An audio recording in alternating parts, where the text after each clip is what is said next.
ہماری قرآن کی application face بک کی اپلیکیشن کے ساتھ پڑی ہوتی ہے، لیکن ہم اس کو تو بہت دفعہ ٹیپ کرتے ہیں، اس کو کبھی غلطی سے ٹیپ نہیں کرتے، اور غلطی سے ٹیپ ہو بھی جائے کہ اوہ یہ کیا کھول گیا، بعد میں پڑھوں گا۔ اور ہماری خواتین تو یا تو ہیڈ فونز ہیں ان کے کانوں میں جب وہ کھانا پکا رہی ہیں، اس لیے ہم دیکھتے ہیں کہ بے برکتی ہمارے گھر میں کتنی زیادہ ہے۔ حل جزاء الاحسان الا الاحسان، کیا احسان کا بدلہ احسان نہیں؟ دوسرا جو پرنسپل ہے وہ ہے المداومۃ علی تلاوت القرآن، قرآن کی تلاوت پہ باقاعدگی، consistency upon reciting of the Quran, very important. Umar bin Khattab, Abu بکر صدیق، ابو موسیٰ الاشعری، ان کو یہ مقام کیسے ملا، ان کو یہ مرتبہ کیسے ملا؟ عمر بن خطاب کے بارے میں آتے کہ جب وہ گھر میں داخل ہوتے تو ان کی بیگم کہتی ہیں کہ وہ جیسے گھر میں آتے وہ قرآن کا مصحف کھول کے قرآن کو پڑھنا شروع کر دیتے۔ ابو موسیٰ الاشعری رضی اللہ تعالیٰ عنہ کہتے ہیں کہ لوگوں مجھے شرم آتی ہے کہ میرا ایک دن گزر جائے اور میں نے اللہ کی کتاب پہ کھول کے نہ پڑھا ہوں، مجھے شرم آتی ہے کہ میں دن اپنا گزاروں کس طرح۔ ایک شیخ سے ایک اسٹوڈنٹ نے سوال کیا کہ شیخ آپ مجھے سمپل الفاظ میں سمجھائیں کہ صحابہ کا تعلق قرآن سے کیسا تھا، مجھے لمبے جوڑے واقعہ مجھے سمپل بتائیں صحابہ کا تعلق قرآن سے کیسا تھا، ریسنٹلی کی بات۔ تو شیخ کہتے ہیں کہ جو تعلق تمہارا واٹس ایپ کے ساتھ ہے نا، وہ تعلق صحابہ کا قرآن کے ساتھ ہے۔ تم جتنی دفعہ واٹس ایپ کھول کے دیکھتے ہو نا، صحابہ اتنی دفعہ قرآن کھول کے پڑھتے تھے۔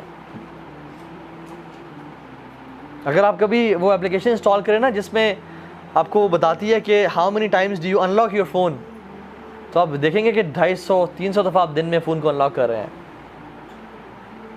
اور یہ صرف فون کو انلاک کرنا ہے۔ واٹس ایپ کتنا چیک کر رہے ہیں وہ تو اللہ بہتر جانتا ہے۔ تو صحابہ جب بھی فارغ ہوتے قرآن کھول کے پڑھتے یا قرآن کا ورد کرنا شروع کر دیتے، یہ ان کا تعلق تھا قرآن کے ساتھ۔ اور ہمارا تعلق قرآن کے ساتھ کیا ہے؟ سبحان اللہ، ہم لوگ تو قرآن کو ایسے قرآن بن چکے جیسے کہ سبحان اللہ کبھی جو ہے نا کبھی ہماری زندگی امپورٹنس ہی نہیں ہے اس کی۔ امام شافعی رحمہ اللہ بہت بڑے عالم ہیں، قرآن کھول کے پڑھ رہے تھے، کچھ فقہا آئے ان سے مسئلہ پوچھنے کے لیے، وہ آگے بیٹھے رہے، تو امام شافعی پڑھتے رہے کچھ دیر تک۔ تو انہوں نے کہا کہ امام صاحب ہمیں بھی کچھ ٹائم دیتے ہیں، ہم آپ سے کچھ سیکھنے آئے ہیں۔ تو انہوں نے غصے سے ڈانٹ کے کہا کہ تمہیں فقہ کے علم نے قرآن سے غافل کر دیا ہے، تم لوگ اتنے انوالو ہو گئے فقہ میں کہ تمہیں اس نے قرآن سے غافل کر دیا۔ حالانکہ فقہ کا علم قرآن مطلب قرآن حدیث کا علم ہے، وہ بھی ایک اجر والا علم ہے، لیکن وہ ڈانٹا کہ تمہیں اس چیز نے قرآن سے غافل کر دیا۔ And what a beautiful excuse do they have. اور ہمارا ایکسکیوز کیا ہے کہ ہمیں اس چیز نے قرآن سے غافل کر دیا، ہمیں اس چیز قرآن سے دور کر دیا۔ ہماری قرآن کی اپلیکیشن فیس بک کی اپلیکیشن کے ساتھ پڑی ہوتی ہے، لیکن ہم اس کو تو بہت دفعہ ٹیپ کرتے ہیں، اس کو کبھی غلطی سے ٹیپ نہیں کرتے، اور غلطی سے ٹیپ ہو بھی جائے کہ اوہ یہ کیا کھول گیا، بعد میں پڑھوں گا، فوراً سے فیس بک واپس جاتے ہیں۔ سبحان اللہ۔ اور شیطان نے ہمیں کس طرح سے گمراہ کر دیا ہے کہ نہیں قرآن کے پاس نہیں جانا، ہاتھ نہیں لگانا، اگر چھو لیا تو پتہ نہیں گناہ مل جائے گا، یا اس کو دور اوپر رکھ دو گے تمہاری کمر ہوگی تو پتہ نہیں کیا ہو جائے گا۔ قرآن کی جان لے، اصل بے ادبی پتہ کیا ہے؟ اس کو کھول کے نہ پڑھنا، یہ اصل بے ادبی ہے قرآن کی۔ اسی طرف کمر کرنا یا اس کو بغیر وضو کے چھونا، یہ بے ادبی نہیں ہے، بلکہ یہ تو مسئلہ ہی ٹھیک نہیں ہے کہ وضو کے بغیر آپ قرآن کو پڑھ سکتے ہیں، اس کو اٹھا سکتے ہیں مصحف کو۔ اصل بے حرمتی قرآن کی پتہ کیا ہے؟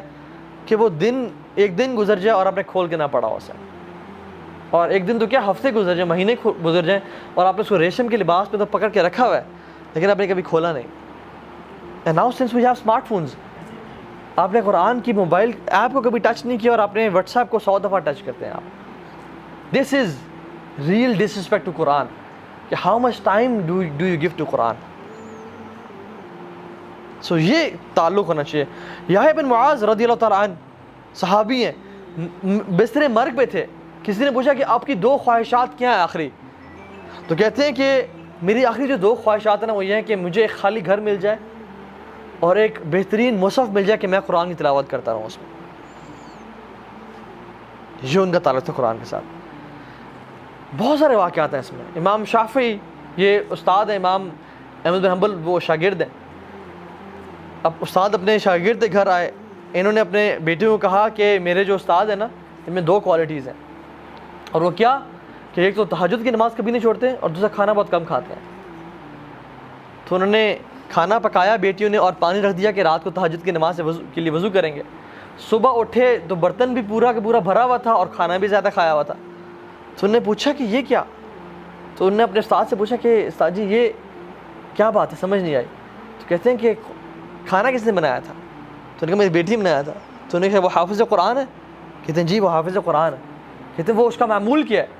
کہتے ہیں وہ جب بھی کھانا پکانا شروع کرتی ہے وہ قرآن پڑھنا شروع کر دیتی ہے، حتیٰ کہ وہ 1 جز 2 جز 3 جز مکمل کر جاتی ہے، پارے پڑ جاتی ہے۔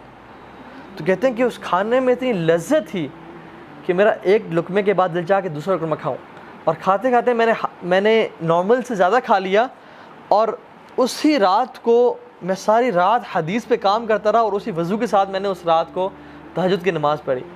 اور امام صاحب نے اس ایک رات میں 70 سے زیادہ مسائل نکالے ایک حدیث سے، جو حدیث ہے یا ابا عمیر ما فعل نغیر۔ ابو عمیر چھوٹے صحابی تھے جن سے اللہ کی بھی نے بیٹھ کے پوچھا کہ اے ابو عمیر تمہاری برڈ کہاں گئی، تمہاری چڑیا تھی وہ کہاں چلی گئی، کیونکہ دیٹ برڈ ڈائیڈ۔ تو اس چیز سے 70 سے زیادہ مسائل نکالے۔ یہ ہے قرآن کی برکات۔ جو گھر میں عورتیں قرآن پڑھتی ہیں اور وہ کھانا بناتی ہیں تو اس گھر کی برکات ہی اور ہوتی ہیں۔ اور آج ہم کھانا کہاں سے کھاتے ہیں؟ یا تو KFC سے کھا رہے ہیں، یا ہارڈلی سے کھا رہے ہیں، یا کہاں سے کھا رہے ہیں، اور ہماری خواتین تو یا تو ہیڈ فونز ہیں ان کے کانوں میں جب وہ کھانا پکا رہی ہیں۔ اس لیے ہم دیکھتے ہیں کہ بے برکتی ہمارے گھر میں کتنی زیادہ ہے۔ یہ وہ لوگ تھے جنہوں نے قرآن کو اپنا لائف اسٹائل بنا لیا، اللہ تعالیٰ نے ان کو ضائع نہیں کیا، اللہ تعالیٰ ان کے کاموں سے ان کو صدقہ جاریہ آج بھی پہنچا رہا ہے۔ یہ جو ہم بات کر رہے ہیں اور ہم نے ان کا ذکر کیا، کیا ان کو اجر پہنچے گا یا نہیں پہنچے ان کی قبر میں؟ سبحان اللہ، دس از پیور انویسٹمنٹ جو کہ وہ کر کے چلے گئے۔ اور اللہ تعالیٰ اپنے قریبی بندوں کو ضائع نہیں کرتا۔ حل جزاء الاحسان الا الاحسان، کیا احسان کا بدلہ احسان نہیں ہے؟